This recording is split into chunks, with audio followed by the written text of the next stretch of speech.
अस्सलाम वालेकुम dear student. उम्मीद है आप सब खैरियत से होंगे।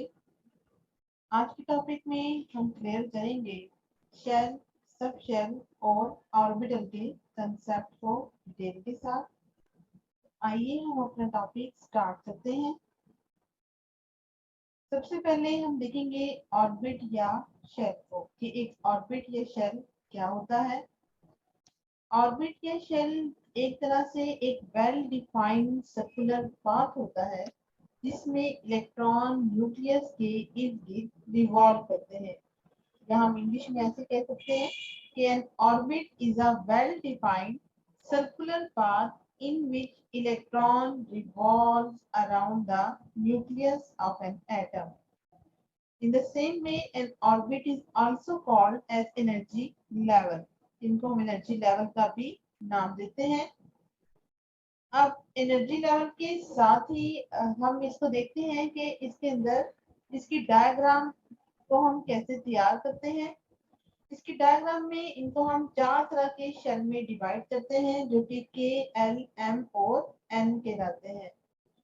अब इन चारों को अगर आप देखें तो के शेल में मैक्सिमम 2 इलेक्ट्रॉन आ सकते हैं, एल में 8, एम में 18, एन में 32। और जो number of electron find out करने का फार्मूला है that it will be equal to 2n square. इस मेथड से आप इनके अंदर इलेक्ट्रॉन्स को कैलकुलेट कर सकते हैं कि अगर आपका n जो है वो यहाँ पे नंबर ऑफ शेल को रिप्रेजेंट करेगा, तो अगर k आपका पहला शेल है तो अगर आप इसको कैलकुलेट करेंगे then it answer will be equal to 2, and for L shell its answer will be equal to 8 because L has n value of 2. So you can calculate it one by one for different type of shell and you will determine the exact number of electrons by this formula. Now we will see different type of suborbit. And what is suborbit? A suborbit is basically a subdivision of electronic shell. यानी हम ये कह सकते हैं कि एक shell के अंदर डिफरेंट तरह के ऑर्बिट्स होते हैं जिनको हम सब ऑर्बिट्स कहते हैं। और इनको क्या चीज सेपरेट करती है? वो सेपरेट करती है उनके इलेक्ट्रॉन के ऑर्बिटल। इन्हीं सब ऑर्बिट को हम सब शेल या सब एनर्जी लेवल का नाम देते हैं। और ये हमारे पास चार होते हैं, that is S, P, D और एफ सब shell. S is stand for sharp, P is stand for principal, D is stand for diffuse and F is stand for fundamental. अब आगे जो है वो इनकी शेप बताई गई है कि जो S सबशेल होता है इसकी शेप स्फेरिकल होती है, P सबशेल की शेप डंबल होती है, D की सबशेल की जो शेप है वो डबल डंबल होती है and F subshell has complicated shape. तो जब हम इनकी बात करते हैं तो ये हमारे पास चार तरह से इन ऑर्बिटल की ओरिएंटेशन आप मैग्नेटिक फील्ड में जब देखेंगे तो इनकी आपको एग्जैक्ट अरेंजमेंट का आइडिया हो जाएगा।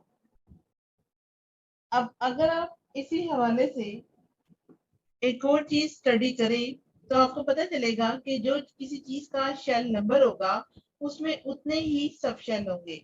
याद रखिएगा के जो है वो हमारे पास पहला शेल है, इसमें सब शेल भी एक ही होगा। एल हमारे पास सेकंड शेल है, इसमें सब शेल भी 2 होंगे। एम हमारे पास थर्ड शेल है, इसमें सब शेल 3 होंगे। And N also has 4 shell and contain 4 different type of S sub shell. ये जो होगा ये कंटिन्यू रहेगा जितने आपके नंबर ऑफ शेल्स होंगे।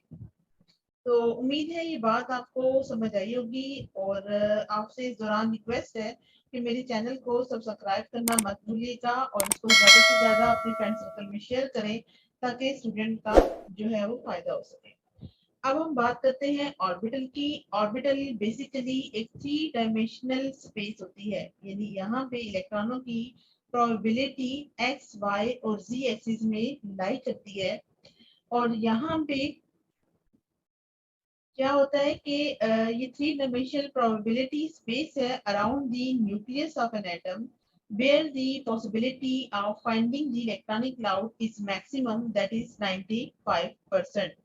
और जैसे फॉर एग्जांपल हम टाइप्स ऑफ ऑर्बिटल में स्टडी करते हैं, तो जैसे आप यहाँ देखें कि हमारे पास अगर कोई ऐसा ऑर्बिटल है जो न्यूक्लियस के करीब है, तो न्यूक्लियस के करीब जितना कोई ऑर्बिटल होगा उतनी उसके अंदर इलेक्ट्रॉनों की पॉसिबिलिटी है कि ज्यादा से ज्यादा इलेक्ट्रॉन जो है वो न्यूक्लियस की ज्यादा विसिनिटी में होंगे। तो ये हमारे पास एक तरह से 3 डायमेंशनल स्पेस आती है। एस ऑर्बिटल की शेप क्योंकि एस स्फेरिकल होती है, तो वहां इलेक्ट्रॉनों की प्रोबेबिलिटी स्फेरिकल सर्कल में होती है। While in case of P sub shell, इसकी शेप बच्चों डंबल होती है। अब ये जो आप शेप देखेंगे ये हमारे पास किसको रिप्रेजेंट करेगी, डंबल शेप को। एंड डंबल शेप को हम यहाँ पे कह सकते हैं कि ये एक तरह से टॉफी की तरह की शेप होती है, जिसके अंदर पी ऑर्बिटल की lobes X axis, Y axis and Z axis के अंदर लाई करती है। इसके बाद अगर आप फर्दर देखें तो डी के अंदर हमारे पास 5 ऑर्बिटल्स होते हैं, जिनमें डी एक्स वाई है, D Y Z, D Z X, D Z square, D X square and minus Y square को हम इससे रिप्रेजेंट करते हैं। एफ सेक्शन में 7 ऑर्बिटल्स होते हैं और 7 नंबर जो है वो इसका कॉम्प्लेक्स स्ट्रक्चर को इंडिकेट करता है। तो क्योंकि ये थोड़ा ज्यादा एडवांस टॉपिक हो जाएगा, तो इसलिए उन्होंने इसकी शेप को अक्सर डिस्क्राइब नहीं किया जाता टेक्स्ट बुक्स में। लेकिन अगर आपको इसकी डिटेल चाहिए हो तो आप जो है इसको सर्च कर सकते हैं। और इन तमाम ऑर्बिटल की जो शेप है इनको हम डिफरेंट तरह के एक्सिस के दरमियान, जो एक्स वाई और जी है, उनके दरमियान में स्टडी करते हैं। अब डी की जो शेप है वो